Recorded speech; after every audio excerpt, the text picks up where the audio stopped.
A cop's fight for justice against the system that wants him dead. Officer Logan Bennett uncovers a deadly truth about a cover-up within his own department. Branded a fugitive and hunted by snipers, he races against time to expose the corruption before it's buried forever. With every move betrayed and no one to trust, Logan must fight for justice or be silenced for good. The red and blue lights bounced off the empty streets, stretching long shadows against store windows. Bennett gripped the steering wheel, his eyes fixed on the car ahead, a silver sedan slowing down just enough to make it clear the driver was afraid to stop. "Something's off," Patrick Gaines muttered from the passenger seat. His fingers hovered over the handle of his gun. "He saw us and panicked." Logan said nothing. He had seen this too many times before. The nervous flicker of brake lights, the hesitation at the curb, the way the driver's door flung open. Andre Wilson bolted. Gaines moved before Logan could even process it. The gunshot rang out. Andre hit the pavement, arms splaying as his body crumpled in the middle of the road. A sound, sharp and short, escaped his lips. His hands were empty. The world narrowed. For one long second, Logan didn't breathe. People were stepping out of their homes now, their faces caught in the flashing lights. A woman on the sidewalk covered her mouth. Camera pointed at the scene. And then Gaines spoke. Suspect reached for a weapon, threat neutralized. Logan turned to him. The words were practiced, smooth, the kind that wouldn't be questioned. Gaines' face was calm. Too calm. But there was no weapon. Before Logan could speak, another squad car arrived, then another. Officers stepped in, forming a wall between the crowd and the scene. Their movements were efficient. Gaines on the shoulder. "Good work. He could have been dangerous." Logan swallowed the words sitting at the back of his throat. He looked at Andre, motionless in the street, his eyes open but staring at nothing. A voice crackled over the radio. "Suspect down. Scene secured." The truth hung in the air, thick and suffocating. Logan could see it in the bystanders' eyes, but their voices they had seen drowned out by paperwork, press releases, and official statements. Then came the moment Logan had been dreading. His sergeant handed him a clipboard with a sheet of paper clipped to it. "Write it up," the sergeant said. "Standard protocol." He reached for something, right? Logan stared at the words already typed out, waiting for his signature. It was all there, how Andre Wilson had moved aggressively, how Gaines had no choice. "Go ahead," the sergeant. Gaines said nothing, just watched. Logan's hand hovered over the paper. His name was supposed to go at the bottom. A simple signature. That was all it took to make a lie the truth. If he signed it, it would all go away. No hearings. No headlines. Just another routine stop gone wrong. But if he didn't, he glanced at the crowd one last time. The woman still had her hands over her mouth. The teenager hadn't stopped recording. Andre Wilson's body was still on the pavement. Logan Bennett stared at the space where his name was supposed to go. Just a signature. One quick motion of the hand, and everything would be done. The case would disappear into the endless stack of justified shootings. But Andre Wilson was still on the pavement, his blood soaking into the cracks of the road. His hands had been empty. Logan put the pen down. A beat of silence passed. "Problem, Bennett." The sergeant's eyes could feel Gaines watching him. The air in the room shifted, the unspoken tension settling in. Logan started, but the words stuck. He needed time. "I'll finish it later."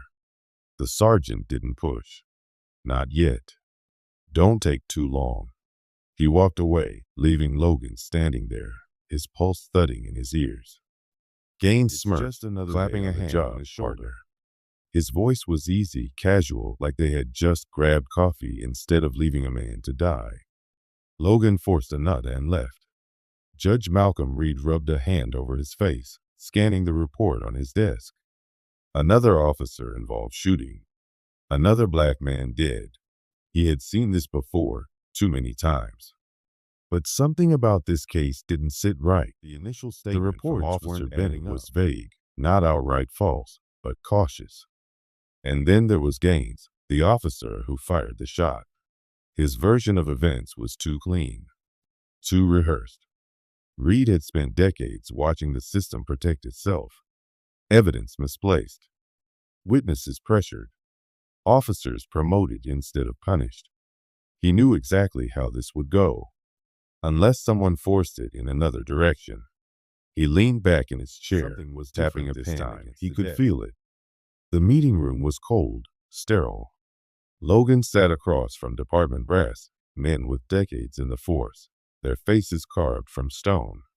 The message was clear before anyone even spoke. These things happen, one of them said, his voice calm, almost bored. We back our own. Logan forced himself to nod. His captain leaned forward, lowering his voice. Bennett, you've got a future here. Don't throw it away over something you can't change. The words were smooth, rehearsed, a warning wrapped in advice. Everything's been taken care of, another voice assured him. You don't need to worry. Logan needed to get out of there. He pushed back his chair, standing too fast. Eyes followed him, watching, measuring. He muttered something about needing air, and the walls seemed to close in. He had known this moment was coming, but knowing didn't make it easier. He had a choice, fall in line or become a target. His apartment felt smaller than usual.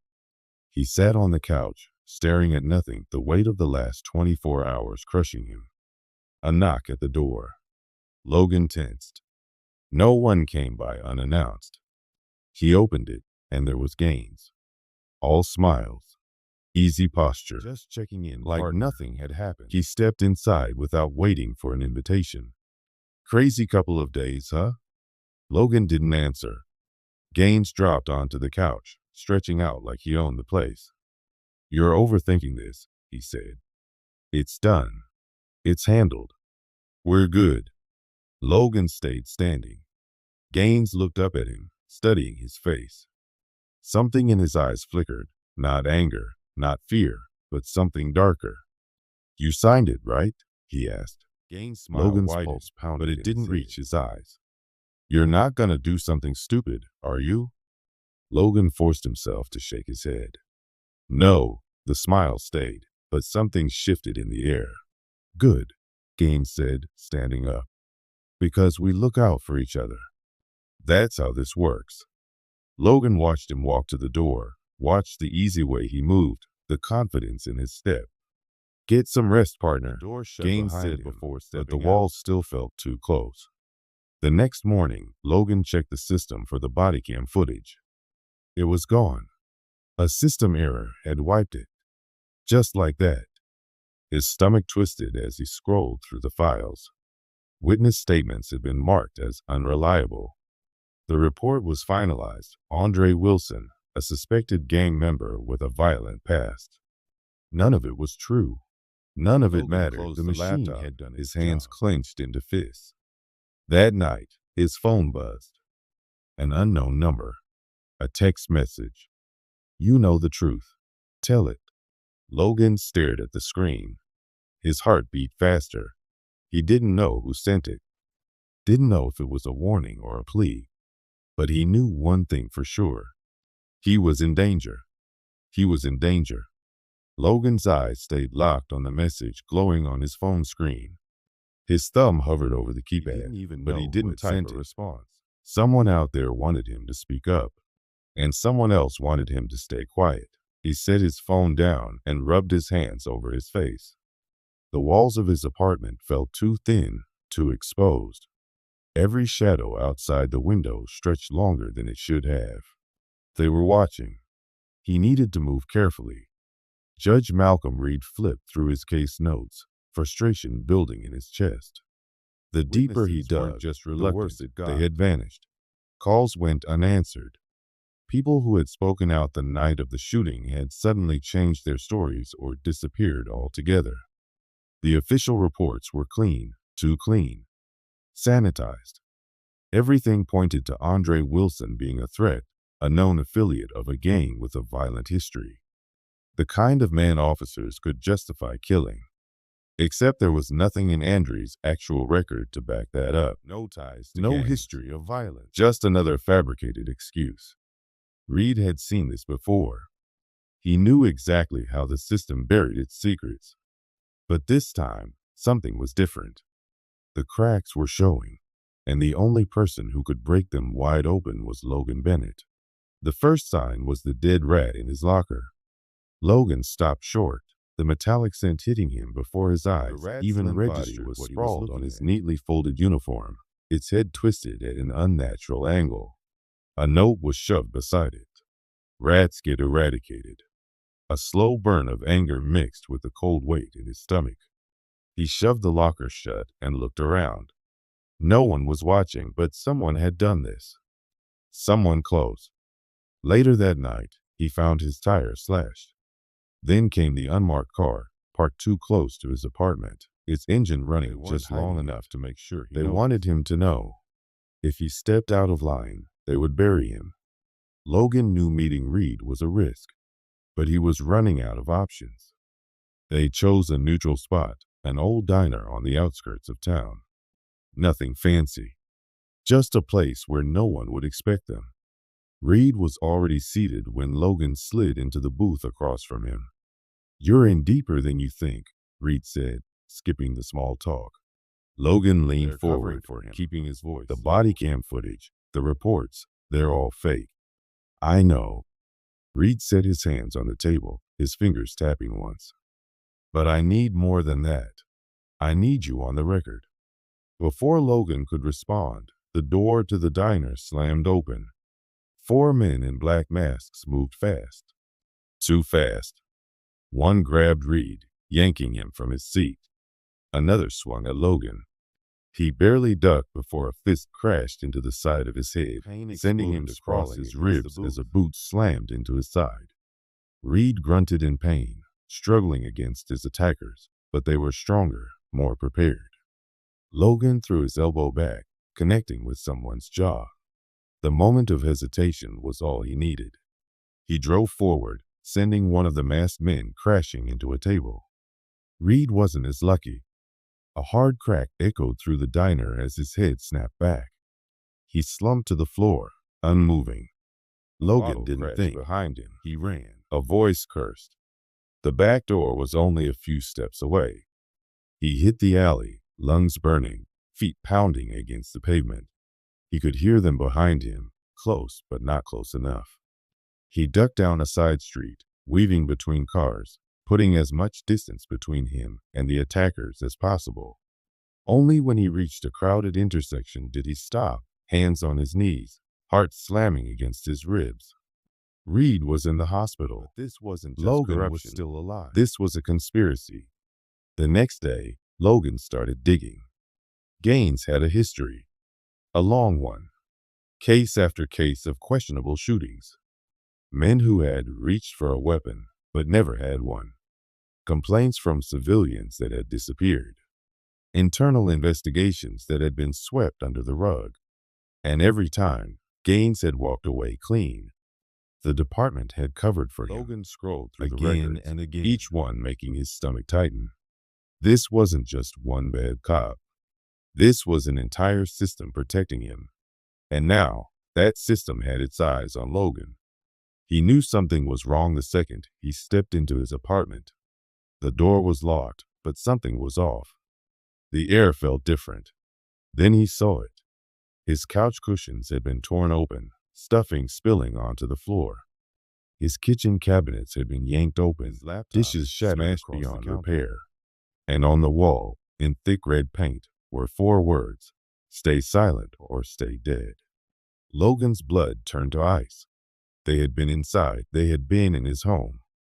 There was no turning back now. Logan's heart still hammered in his chest as he stood in the middle of his destroyed apartment. The walls felt like they were closing in on him, the weight of the words painted across the wall burning into his mind. He knew that message wasn't just a warning, it was a promise. He had no choice. The department had made it clear if he didn't conform, if he didn't protect Gaines and cover the truth, he wouldn't survive. They would destroy him, physically, professionally and personally. Logan knew that by now, his life was already at risk, and now it was only a matter of time before they came for him. There was only one thing he could do now. He grabbed a duffel bag, packed what little he had left, and slipped out of his apartment. The streets outside felt colder than they had moments before, as if the city itself had turned against him. He wasn't just running from the department. He was running from everything: his past, his career, his future. There was no going back now. Logan's mind raced as he made his way through alleyways, keeping to the shadows. He had no allies left, no friends who might understand, who might help him, was Andrew's family. They knew the system wouldn't give them justice. They knew the truth had already been buried. But maybe, just maybe, they would listen. He wasn't sure how he'd explain it. How could he possibly make them believe that the officer responsible for Andrew's death was still out there, walking free, protected by the very system that was supposed to serve and protect? Every car behind him making him feel like he was being followed. His instinct screamed at him to turn around, to disappear into the night, but he pushed forward. He had to do this. He had to make things right for Andre. When he finally arrived, the house was eerily quiet. The front yard was empty, and the lights inside were dimmed as if they had been waiting for someone who would never return. As Logan stepped up to the door, he had been through so much already, but they were the only ones left who might help him. He knocked. A woman answered, her eyes red from crying, but when she saw Logan, she stiffened. She didn't seem shocked, just resigned, as if she had been expecting him. "You're the officer who was there," she said, her voice cold but steady. "I know you're the one who, and I know it wasn't right." Her eyes narrowed, a flicker of disbelief crossing her face. "You're one of them," she spat. "How do we know you're not just here to finish what your partner started?"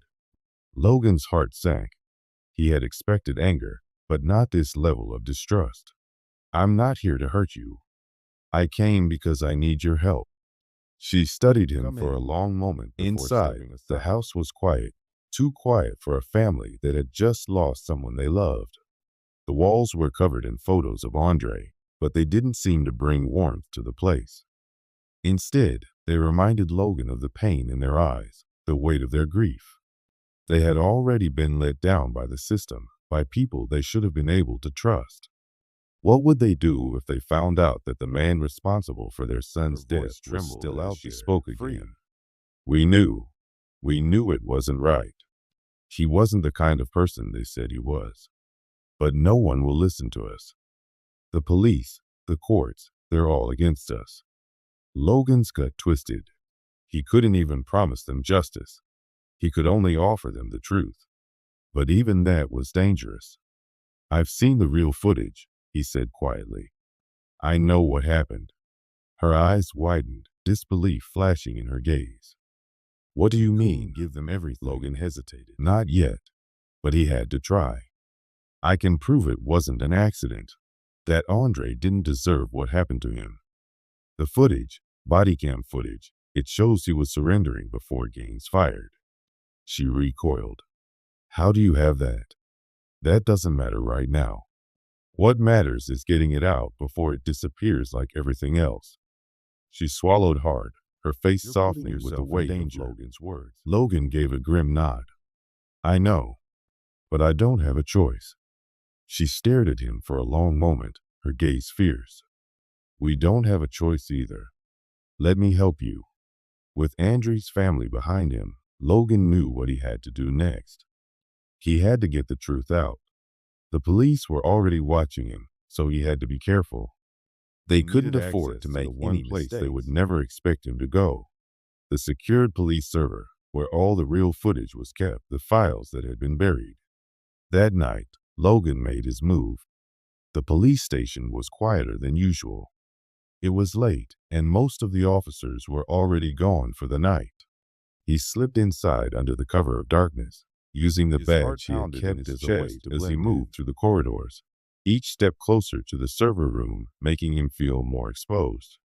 Logan reached the server room and got to work, his fingers shaking as he bypassed security protocols and firewalls. He was close now. Just a few more seconds. And then it happened. The door to the server room creaked open. Before Logan could react, a group of officers in full tactical gear flooded into the room. One of them shouted, and Logan barely had time to dive to the side before bullets ripped through the air. Gunfire erupted, the sharp sound echoing off the metal walls. Logan scrambled, his heart racing as he ducked behind the nearest pillar, his mind calculating his next move. He had to get out. A shot grazed his shoulder, and he gritted his teeth against the pain. He couldn't stop now. He bolted toward the exit, but the officers were already closing in. He could hear them shouting. The door could feel the air shift with each passing second. He didn't think. He just ran. Through the alleyways, down dark streets, Logan could hear the sound of pursuit behind him. Gunfire rang out again, but this time he didn't slow down. He reached a dead end, and in that moment, he thought it was over. But then, from the shadows, a car appeared, screeching to a halt in front of him. It was Judge Reed, his face grim, but his hand reaching out. Logan didn't hesitate. He jumped into the car, and Reed slammed the door shut just as the officers reached the corner. Breathing heavily, Reed turned to him, his eyes flicking over Logan's face. "I saw it. The footage. It's real." Logan's body sagged in relief. Reed looked back at the road. "This is bigger than just us now. We're going to have to fight this. We're going to need help. But we have proof now. And we won't stop until it's exposed." Logan hadn't slept on the one thing that mattered, getting the footage into the right hands. He couldn't let Andrew's death be buried by the lies any longer. But as the days passed, the walls seemed to close in tighter. Every corner, every shadow felt like a trap. The department had declared him a fugitive, and the narrative they spread was swift and brutal. He was a disgruntled officer gone rogue, mentally unstable, armed, and dangerous. His face was everywhere, a threat to on billboards, news channels, social media. The city was on alert. Every cop in town was hunting him. But Logan wasn't just running from the law. He was running from an entire system, one that would destroy him if he didn't disappear for good. The first few days had been easy. People had underestimated him. They thought he'd make a rash mistake. But Logan was smarter than that. He had to be. He kept moving, staying one step ahead, bouncing from safe house to safe house, his ears tuned for any hint that someone might have caught his trail. Every instinct told him someone was feeding the department his location. There was no way they could anticipate his movements this accurately unless someone inside was pulling the strings. Logan's hands trembled as he pulled the duffel bag tighter, checking the footage once more. The evidence was undeniable. The body cam footage. Andre had been surrendering. The truth was right there. He had never been waiting to be exposed. He just needed to get it to someone who could make it count. A lawyer, a journalist, someone with enough power and influence to stand against the system. He met the lawyer at an old warehouse on the edge of town, the place chosen because it was far off the radar. He wasn't sure who to trust anymore, but this lawyer had worked on cases of corruption before. If anyone could handle it as he walked through the dark, desolate lot, the sound of his boots scraping against the concrete floor. He was almost there. Then a car door slammed. Logan froze, instinctively ducking behind a stack of crates. His pulse surged as the sound of footsteps drew closer. He didn't have to look to know who it was. Bennett. Gaines' voice. Cold. Steady. Logan spun around, pulling out the gun that had been hidden beneath his jacket. A smug grin plastered on his face. "Thought you could run, huh? Thought you could hide? You're nothing but a traitor now. A rogue cop." Logan's hand shook, but he kept the gun aimed at Gaines. "This isn't over," he growled, his voice steady despite the anger that bubbled up inside him. "Not until you pay for what you did. You really think you're going to make a difference?" Gaines took a step forward, his voice dripping much bigger than you. "You have no idea how far I'll go to protect myself. No idea how deep this goes." The two men stared each other down for a long, tense moment. Then, as if on cue, Gaines lunged at Logan, trying to knock the gun out of his hands. A brutal fight erupted. Logan wasn't trained for hand-to-hand combat, but the desperation in his chest kept him fighting back.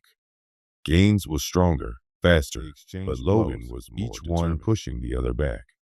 Logan ducked under Gaines' fist and landed a hit to his stomach. Gaines grunted, stumbling back. Logan seized the opportunity, pulling the gun from his side and shoving it into Gaines' face. "Tell me the truth," Logan demanded, his voice low and dangerous. "Why did you kill him? Why was Andre shot?" Gaines glared at him, his jaw clenched. "You'll never make it out of here, Bennett. You don't get to decide how this ends," Logan roared. "Tell me." He pressed the gun harder against Gaines' cheek. "What's your game? Who are you working with?" For a brief second, it looked like Gaines might say something.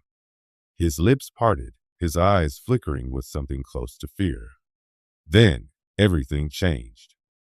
A high-pitched crack echoed through the air, followed by a sharp, ringing sound. Gaines' eyes widened in shock as blood began to trickle from the side of his neck. He fell to the ground, his body crumbling in his chest as he watched Gaines take his last breath. He knew exactly what had happened. Gaines had been silenced. Someone didn't want the truth to come out. Logan barely had time to react before the sound of rapid footsteps echoed behind him. He spun around, raising his gun, but there was no time to aim. SWAT officers, fully geared, flooded the warehouse. "Freeze!" One of them shouted. His eyes flicked from the body of Gaines to the approaching officers. He was trapped. A voice came over the radio. "He's armed. Take him down." Logan's pulse spiked. He had no way out. He was surrounded. SWAT closed in on him, their weapons drawn. Logan's mind raced, searching for any possible escape, but there was nowhere to go. He dropped his gun, knowing it was futile to fight back. They would never let him leave this. They rushed him, pinning him to the ground, slapping handcuffs around his wrists. "You're under arrest for the murder of Officer Gaines," one of the officers said. Logan's stomach turned. They had set him up. The entire thing was a lie. Another officer approached, taking the footage from Logan's bag. He studied the device for a second, then handed it to a third officer. "We'll take care of this," the officer said, his voice calm, but all the evidence, all the proof, was being destroyed in front of his eyes. The truth was dying. They dragged him to the waiting police van. Logan's legs were weak, but he stood tall, refusing to show fear. They could break his body, but they would never break his spirit. The van's door slammed shut behind him. The journey was long, silent, and suffocating. Logan leaned against the cold metal, staring ahead as the city blurred outside the small window. But Logan didn't give up. He couldn't. As the van turned onto another street, Logan caught sight of something that made his heart skip. A small, unnoticed figure in the shadows of an alleyway. Someone was watching him. He wasn't alone. The truth wasn't dead yet. Not completely.